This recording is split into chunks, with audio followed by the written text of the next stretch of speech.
Hello, everyone. I am not high this time because my doctor has taken me off those pills because they made me angry after making me high. So, rare side effect to anxiety medication, making you angry. So, I was listening to a song last night, country song by an artist by the name of Daryl Worley. The song was called I Just Got Back from a War. I don't remember when it was released, but whatever. I need to move this fucker up a little bit more, but I hate this camera. I really, really don't like this camera. And in it, one of the lines says, where they hate you and everything you stand for. Let me take a moment to explain why Muslims in the Middle East hates us. Because it's not they hate our freedom. They don't hate McDonald's. They have McDonald's over there, and Burger Kings, and Walmarts, and Targets, and there are a lot of American companies over there. A lot of American workers go over there and work on the oil wells and stuff. They like our TVs, our radios, our music. These are things they like. But I guess the main thing that people say they hate, and that's why they attacked us, is our freedom. Now, I don't know what the fuck they're talking about here, but I mean, yeah, the newspapers are probably ran by the government. But then again, in England, several newspapers are ran by the government. In France, several newspapers are ran by the government. In Germany, in Russia, in Japan, these are all democratic countries where the newspapers and some TV stations and everything are ran by the government. They even like our Coke over there. Now, you could argue that they hate our alcohol, but that's because Muslims aren't allowed to drink. So I guess Mormons hate our alcohol too, because they're not allowed to drink either. Maybe they're talking about free elections. The thing with free elections is they used to have them until we stepped in and got our guy elected because their guy was a communist and we didn't like communism, so we felt it was necessary to meddle in someone else's politics. I'm going to go through the reason they hate us. Okay, and this goes back almost 100 years to World War One.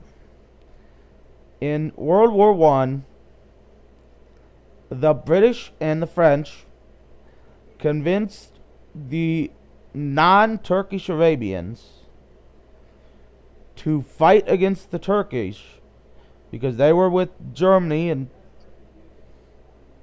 I don't remember what the other countries were, but in Austria and all them. The British and French were fighting. So they convinced these Arabians to fight. This is where Lawrence of Arabia comes in. He rallied the troops. They delivered a lot of bad blows to the Turkish, forcing the Turks out of the war. Eventually. With a little help. Now, one of the promises that both Britain and France made to the Arabians was, if you help us win, we will let you rule your own countries. This Arabian, the whole Turkish Empire was going to be split up, and it was going to be under Arabian rule. That didn't happen. The war ended. Britain and France pretty much said, no, we're not doing that. We want to take over. The U.S. were there at negotiations. We said, fuck it. We don't want to be involved. We don't care. You know, when it was Woodrow Wilson at the time, and he, you know, initially coming over said, we're going to fight for this. And he's like, nope, we're not going to fight for this. Let them do whatever.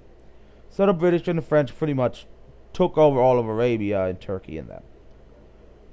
Okay, how much time do I got left? I got like 10 minutes. Okay. I might go right up to the 15-minute mark. So, because there is a lot to talk about. But then we'll move on to World War II. In World War II, the Arabians fought for us again. Even the few countries that weren't ruled by Britain and France fought with us under the idea that they would get control of their own country again. Once again, when the time came to pay up, we said no, and they got fucked. Well, then the Jews decided we want our homeland of Israel back, and so with help from several other countries, went down and took over where Israel was and said this is now the country of Israel. The problem, of course, was there were already Muslims living there who called themselves the Palestinians, and the country that they took over was even called Palestine, and no one had the right to just go in there and say, nope, this ain't your country no more. Because it was Arabian ruled. So, that's how Israel was founded. Well, the Muslims weren't happy about this happening. So they did attack Israel a couple of times. Of course, Britain and France and America gave a bunch of guns and training and everything to Israel so they could fight them off. Well, Israel deciding we need to prove ourselves as a military, decided to attack several of their neighbors in several other wars. They started it, okay? This wasn't, hey, we want this.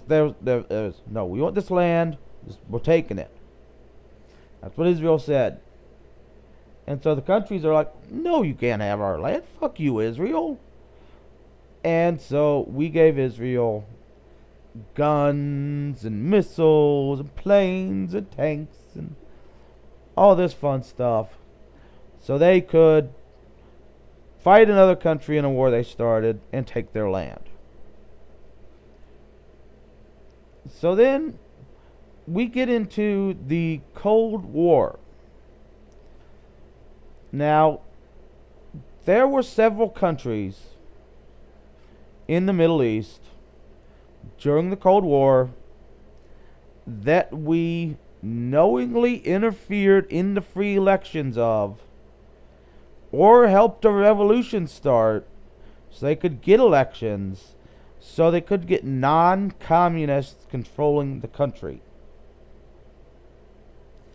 Some of these people who we put on in power, like Saddam Hussein, who we gave weapons and stuff to when he originally tried to take over, then declared themselves dictators for life,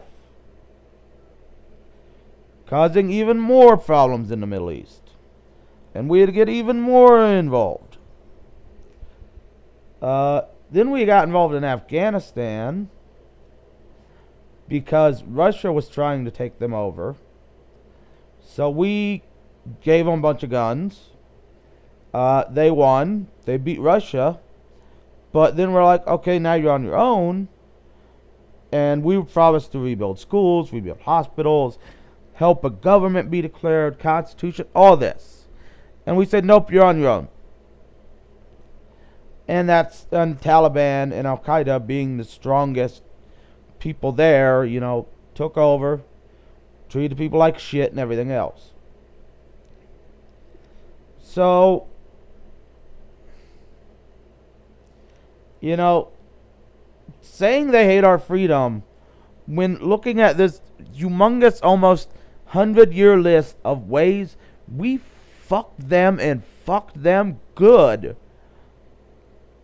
is not true.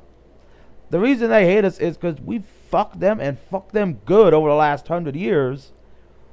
And they don't like us. And they shouldn't. Because at this table, we're the douchebags.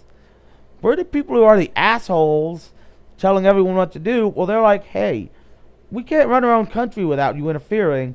Go away, America. So that's why they hate us. That's why we got terrorist attacked. You know, it's not they hate what we stand for. It's that they hate us because we're fucking douchebags. That is all.